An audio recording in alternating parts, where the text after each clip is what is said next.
Welcome to the Knights of Honor tutorial. This game is a real-time empire-conquering simulation.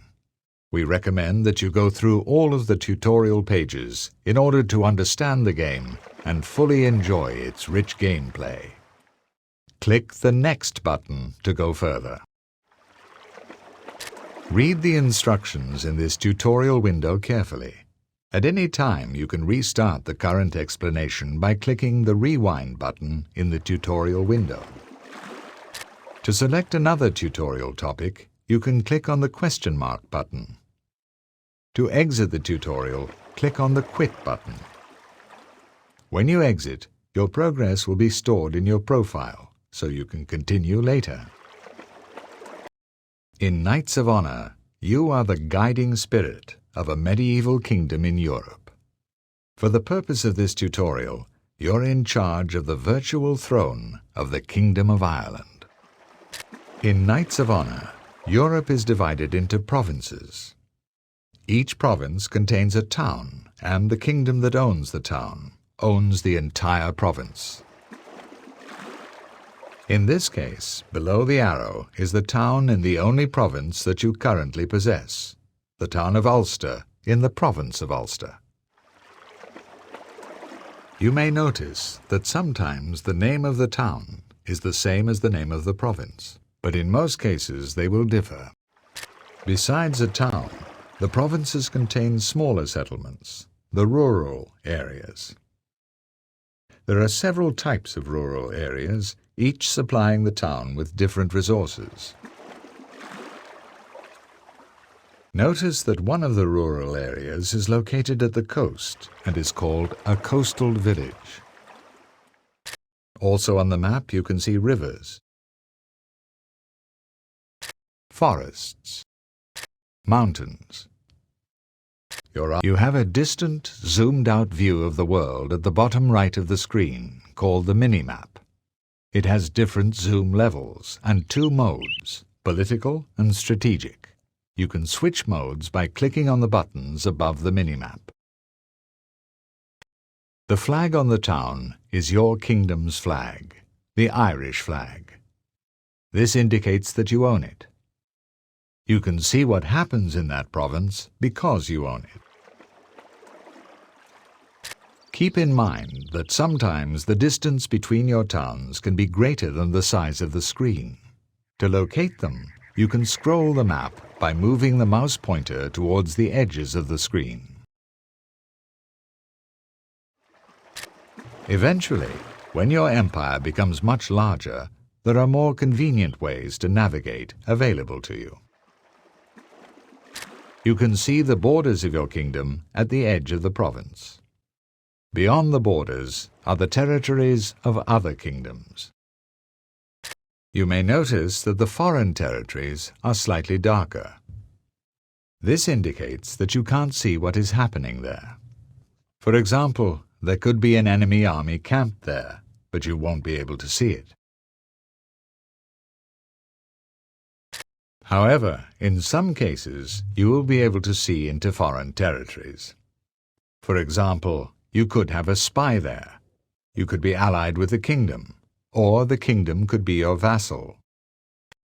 A royal family rules your Kingdom of Ireland. To see who they are, click on the Royal Dynasty button on the main interface. This is the portrait of your current ruler of Ireland. You may notice that he has the title of Earl. This was the standard title for a ruler in Ireland in the early medieval period. You can also see that he is very young. Beside him you can see his wife's portrait, the Queen of Ireland. Your ruler has different talents in different areas. The more stars a talent has, the better it is, and this means that greater achievements are possible. Your royal family has currently one princess. Here is her portrait. This is where you can see if she is married, and to whom. Your royal family also has two princes. The upper one is the firstborn. Unless you have different plans, the firstborn son will inherit the throne when his father passes away. To give the right to inherit the throne to the other son, click on his portrait. And see the crown will now position next to him. Now close the royal dynasty by clicking on the Close button at the bottom of the window. It is important to note that usually the time doesn't stop while you have windows open. But you can always press the pause key on your keyboard when you want to stop the time running. Your royal family has the power to rule over Ireland. And here you can see how powerful they really are. It is in the middle of the scale. This is the default average position and means your royal family currently has average power. Each time you do something dishonorable, such as breaking an alliance, starting an unprovoked war, or just making a decision that is embarrassing for the population, the kingdom power will drop. After some time, though, it will slowly return to its default average position without your intervention. To improve your kingdom power above average, you have to invest gold and piety. Now click on the button to improve it one step. Please notice that lower kingdom power means your kingdom also has lower wealth and an increased risk of rebellion. Higher kingdom power will reduce the risk of rebellion as well as increase your wealth dramatically. In this area, you can see how wealthy your kingdom is. The numbers here show your current levels of gold, books, and piety in your kingdom treasury. This number shows the amount of gold you currently have in your kingdom treasury.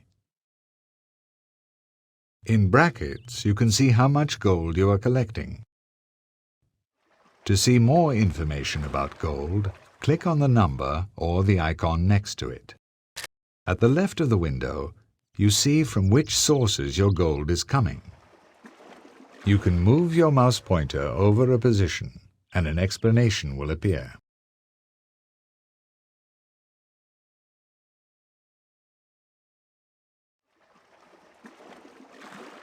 At the right of the window, you can see what you are spending gold on. You can move your mouse pointer over each position and an explanation will appear. The difference between your income and expenses creates your total balance. It is added to your treasury. When negative, it is being deducted. Notice the row in the expenses called inflation. It is very important that you understand how inflation works. Usually, there is no inflation in your kingdom. But when you hoard lots of gold for a long time without spending it, inflation will begin to rise. As long as inflation is at 0%, there is no problem. But when it begins to rise, you will start losing gold. Initially, losses are less than the income. But the closer inflation gets to 100%, the smaller your total balance will be. To deal with inflation, you can do two things: spend the gold in your coffers or increase your income. There are 3 tax levels you can inflict on your subjects. If you set taxes at no taxes, you will not get gold from the population, but they will be much happier. You should aim at collecting taxes on the normal level whenever possible. Double tax can produce a lot of extra money, but at the price of an increased risk of rebellion.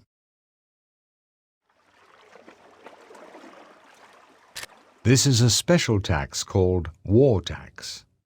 You can collect this tax when you are currently at war with someone. You will gain gold instantly, but the population may decide to revolt instantly as well.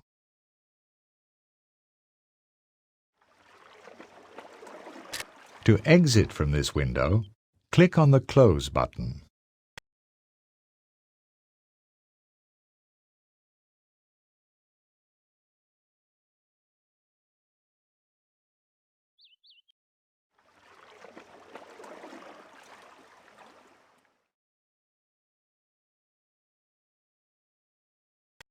This number shows the total amount of books that have been written in your kingdom. Books come from the libraries and universities you have built in your towns. The total amount of books cannot rise higher than 1,000. They are used to educate your knights and to assimilate foreign populations after a conquest. Now let's see how the economy in a town works. Select the town indicated by the arrow with your left mouse button. Besides the global resources in the kingdom treasury, there are also resources that are local for the town. After you have selected a town, you can see them here. When you have collected some gold, you can begin building structures to enhance your town. You can build structures from this menu. Select an empty slot. Build the training grounds. You can see the workers building your training grounds. When this bar fills up, you will have your first military building in place. From there, you can continue with more complex buildings. The royal court shows all your currently hired knights as well as the members of the royal family that you have summoned to perform duties to the crown. Currently, you have one marshal in your service. Select your marshal in the royal court.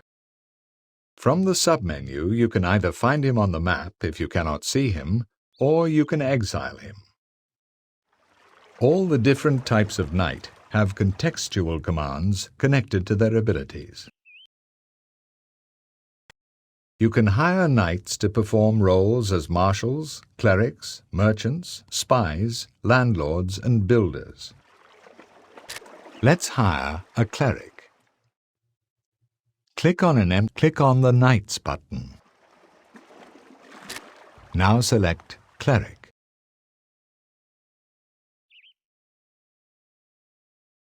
Now you have another knight in your service.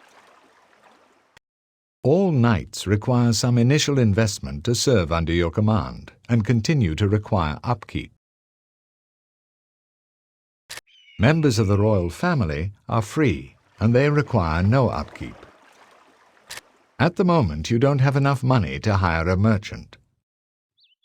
So the only way to have a merchant is to hire one of your princes. Select the empty slot. Select your prince. Select merchant. Now you have a free merchant with a small crown that denotes that he is a prince. If you assign him as a governor, he will increase your income, and eventually you will be able to add more knights to your royal court. Use the princes and the king carefully, though, for if they die, you will lose more than a free knight. You can adapt your royal court to your personal gaming style. More marshals mean more armies. Merchants mean more gold, and so on.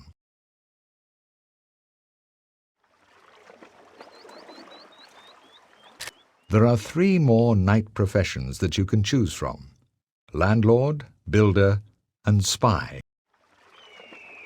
The landlord and builder increase food production and the number of workers in the town they are assigned to. The spy is for players who prefer covert operations and dirty tricks. Let's try him. Click on the empty slot. Let's select one of our princes again. Select the spy profession for him. Now you have a spy. In order to be useful, he has to infiltrate another kingdom. Select the spy. Select infiltrate.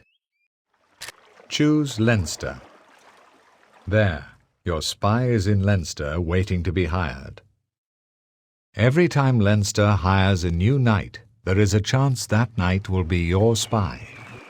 Explore the different options you get with the knight professions and forge your individual playing style. In this chapter, you will learn how to create and manage armies, how to fight battles, and how to improve your marshals. Now hire a marshal. Choose to hire a knight. Choose the marshal profession. Choose the town where you wish him to appear. Now you have a leader without an army. You will have to go to the town and recruit an army for your marshal. You can recruit an army from every town. Every town can support a unique list of unit types, some of which may require special buildings as prerequisites. Select the marshal. Deploy him in the town by right-clicking on the town. Home sweet home.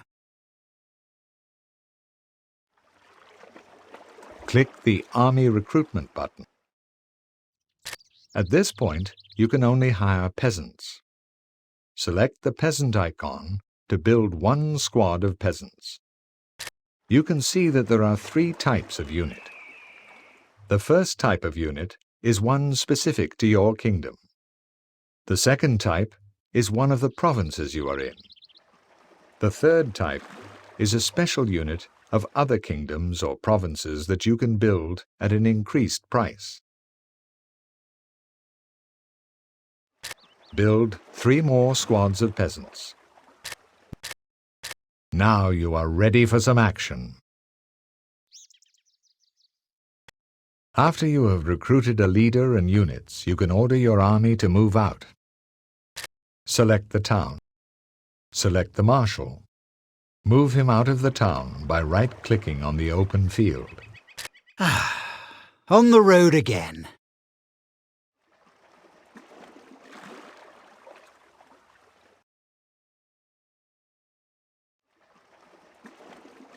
When your army travels a lot, and especially at night, it will slowly begin to lose its morale. In order to regain lost morale and always be ready for combat, you have to camp from time to time. Order the army to build a camp. Let us rest. When your army encounters an enemy, you can order it to attack and destroy them. Select the army. Order an attack on the enemy. You can attack directly with a right-click on the target. For valor, attack! Later in the game, you can leave your marshals to fight the battles alone, but at this stage, it is best to assume command yourself. When you fight in the open field, you will not have any terrain advantages on your side, so you can win if you outnumber the enemy. You have 3 squads and he has only 1. The best is to make a frontal assault. Select the first squad. Order the squad to attack. Maybe you are not in the mood to learn Choose Your Target. Unfortunately, that was March wrong. on! You are asked to select your squad. Select the swordsman. To gain a better tactical performance, you can change the formation of your squads. Choose the wedge formation. Company! Wedge! Order the squad to attack. Choose your target. Let's move! Select the second peasant squad. You can also choose the density of your formation. When the formation is dense, it's stronger in hand-to-hand combat, but more vulnerable to missile attack. However, as the enemy here does not have that capacity, you can improve the formation of your peasants. Click on the narrow formation button. Choose your target and right-click on it. Blood and steel! You can also attack with your knight squad, as it contains fairly powerful knight guards and your marshal. But beware, if your marshal gets killed, you will automatically lose the battle. Your marshal can now finish off the enemy for you. You can monitor the course of a battle in the strategic view through the strategic simulation window. Select the battle.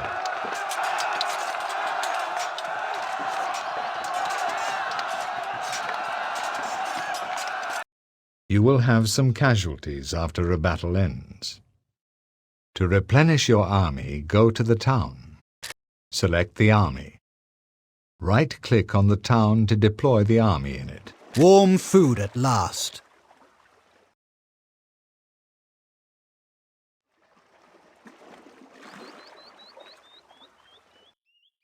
Click on the swordsman in your army. Click on the refill button to supply the squad. Now you are ready to continue your campaign. You will now attack the enemy on his territory. You can select your armies directly from the royal court. Choose the army by clicking on your marshal in your court. Now invade the enemy. Maybe you are not in the mood to learn Knights of Honor. My sword was getting rusty. You can leave and come back whenever you wish. Please wait a moment until the process has been finished.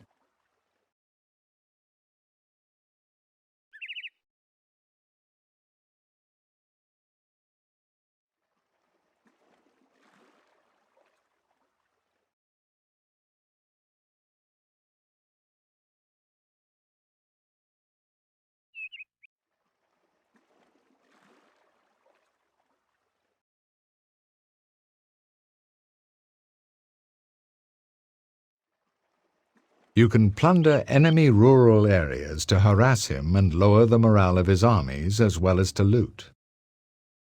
Attack the rural area.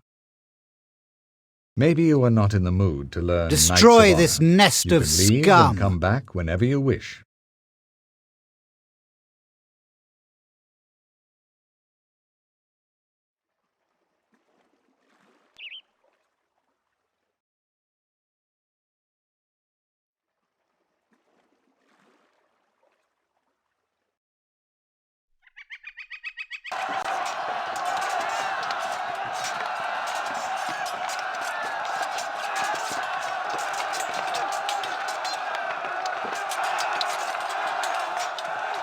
Now, after we have defeated his army and burned his rural areas, it is time to attack his lair. First, assess if the army you have is enough to capture the enemy castle. In your case, the army from the previous topic wasn't sufficient, and so you have been reinforced with additional squads. Select the army. Maybe you right-click on the town to lay siege on it. Let none enter or leave this castle.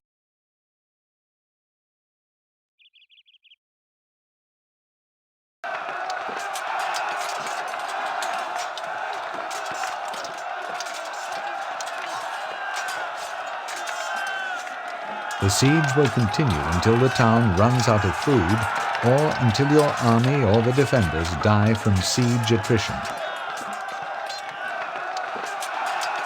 You can always check on the status of the siege by selecting the besieged town.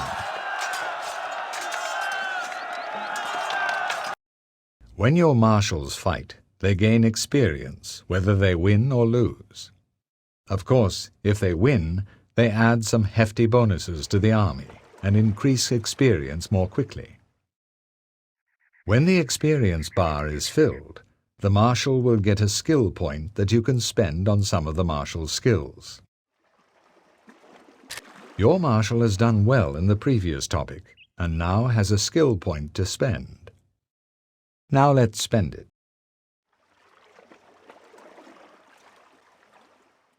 Select the Marshal. Select an empty skill slot. Choose the skill. Let's select Leadership. It will raise the morale of your armies.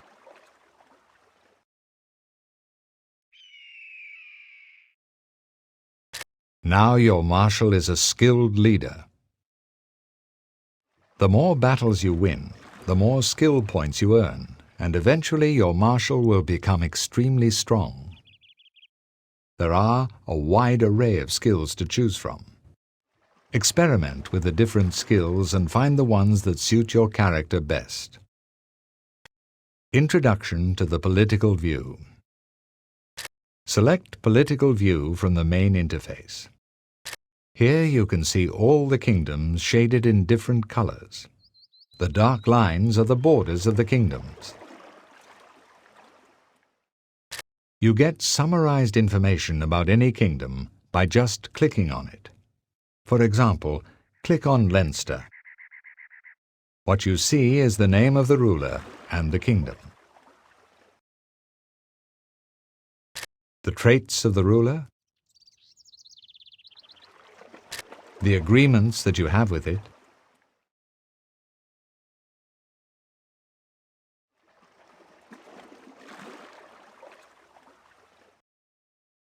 and your relationship.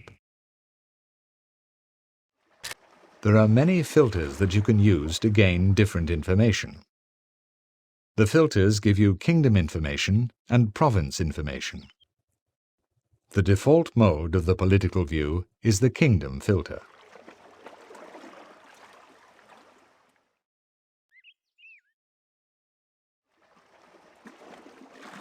You can also check the relationship between you and the other kingdoms in the world. You can also check the stance of your kingdom. In other words, you can check whether you are at war with a given kingdom, or have a trade agreement, or an alliance, etc. You can also see the religion of the different kingdoms. Rumors are another important source of information for you. You can see what the rumors are about the selected kingdom at all times. But chances are that you will get much more detailed information if you have sent a spy there.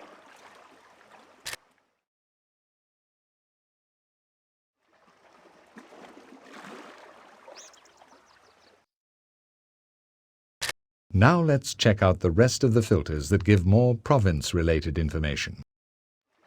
This is the Revolt Risk Map. It shows the risk of rebellion in each one of your provinces. In this case, you have only one province with such a risk.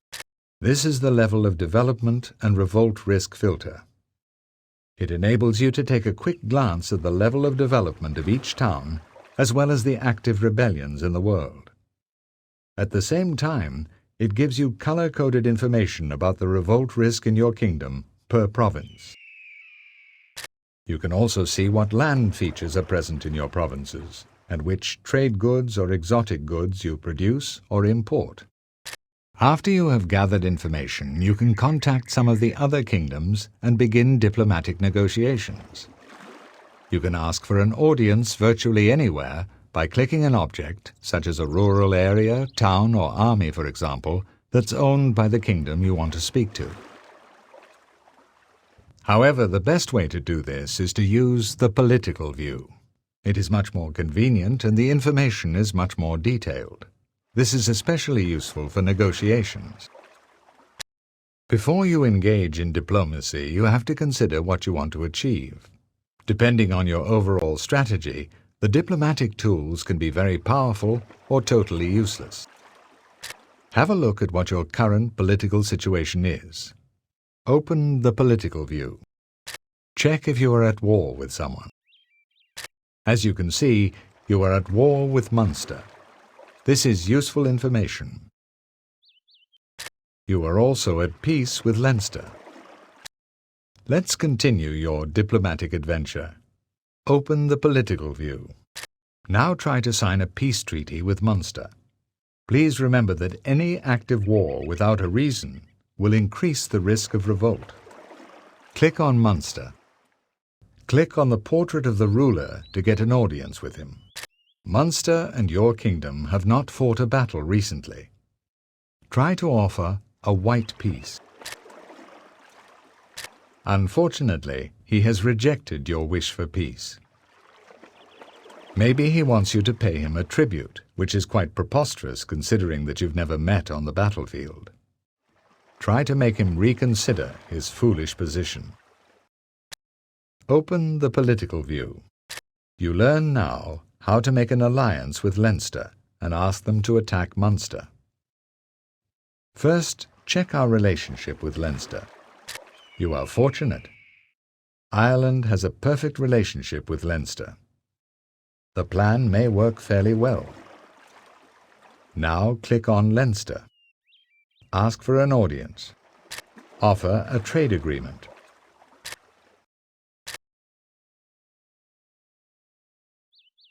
Now offer a pact of non-aggression.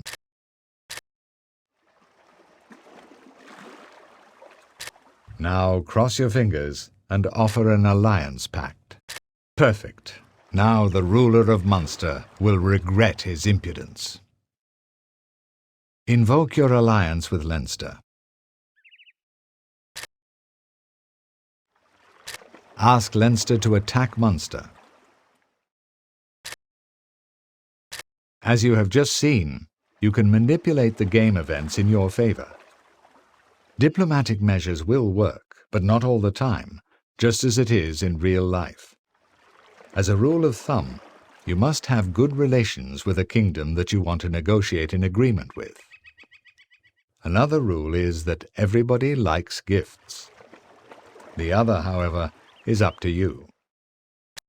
When diplomatic ways are powerless, there is always an alternative, and not necessarily the good old war. A good method of ensuring that things go your way is to keep a low profile. Welcome to the world of espionage. In the section about the royal court, you learned how to hire a spy and infiltrate him into an enemy kingdom. Now you are going to learn the benefits from doing this. Hire a spy. Choose the spy profession. Good. Now order your spy to infiltrate the royal court of Munster. You have to wait until the ruler of Munster decides to hire a new knight to his court. Each time a new knight is hired, there is a chance that our spy will be that knight. The more experienced the spy, the bigger the chance. Perfect. The ruler of Munster has hired your spy. When your spy is hired, you will notice that the little closed eye in the lower right corner changes to an active icon. In this case, it is the icon of a Marshal. Say hello to the Marshal from Munster, who is actually far more than he appears to be. Now open the Spy submenu. You will see that there are 4 options. You could sign a secret peace with Munster without talking to the king. You also could incite an army revolt and turn all armies in Munster into rebel armies. If you want, you can just go and see your dear spy. Or you can tell him to leave his army and come home. If you order him to come home, he will leave his army in the exact place it was at the moment you issued the command. The army will become a regular mercenary camp from which units can then be hired. Let's try one of the actions. Munster is your enemy, so you are going to incite an army revolt in its territory. Select the spy. Order him to incite a revolt. Now all the armies in Munster are rebels, which should teach the ruler a lesson. Our spy has done a wonderful job, but it's time for him to come home. Select him. Order him to return to your royal court. You have now seen a typical spy operation. The secret is to infiltrate, strike a strong blow, and then quickly retreat. And nobody is any the wiser. This is the beauty of espionage. Your spies will behave in a different way depending upon the professions they are hired to perform. Enjoy exploring the hidden world of spies. The kingdom advantages are rare economic achievements that grant your kingdom unique bonuses. You can see all the advantages and their respective bonuses in the Kingdom Advantages window. Open the Kingdom Advantages window. Here you can see all 10 advantages. Take a moment to browse through them and read the help text to gain a better understanding about their usefulness. You will now learn how to achieve an advantage. The small squares under each advantage are the requirements for its existence. They are called goods. There are 2 types of goods. Trade goods are in grey shaded boxes and they are produced in towns by specific structures. Exotic goods are in yellow shaded boxes and can be imported in the towns which have built an admiralty. You have to collect all goods below an advantage to achieve it. Let's follow the creation of a kingdom advantage closely. Open the Kingdom Advantages window. Look at crop rotation. It requires leather, wax, salt, and horses. You already know that trade goods are produced by structures in the towns. But let's find out how. Close the Kingdom Advantages window. All trade goods are produced by exploiting province features. Have a look at what province features your town possesses. Click on the town. Click on the Town Development button. You have brine deposits, pasture and fertile soil as province features, which is perfect. First of all, you must build a tool smithy to enable all manufacturing buildings to be built. Click on an empty slot. Click on Civil Buildings. Choose Tool Smithy. Good. Now you have the first requirement to begin production. First of all, you must build a salt mine. It'll extract salt from the brine deposits. Then you must build a stud, which will breed horses on the pasture. The bee yard and wax maker will create wax from the fertile soil and the cattle farm. And the tannery will use the same fertile soil to produce leather. To cut a long story short, you have built all the structures and collected all the trade goods needed for crop rotation. Open the Kingdom Advantages window. Look at crop rotation, and you will see that you now possess the crop rotation advantage. All your farms will produce additional food, and all the towns within your kingdom will have increased food storage capacity. When you play Knights of Honor, try to achieve also the other advantages.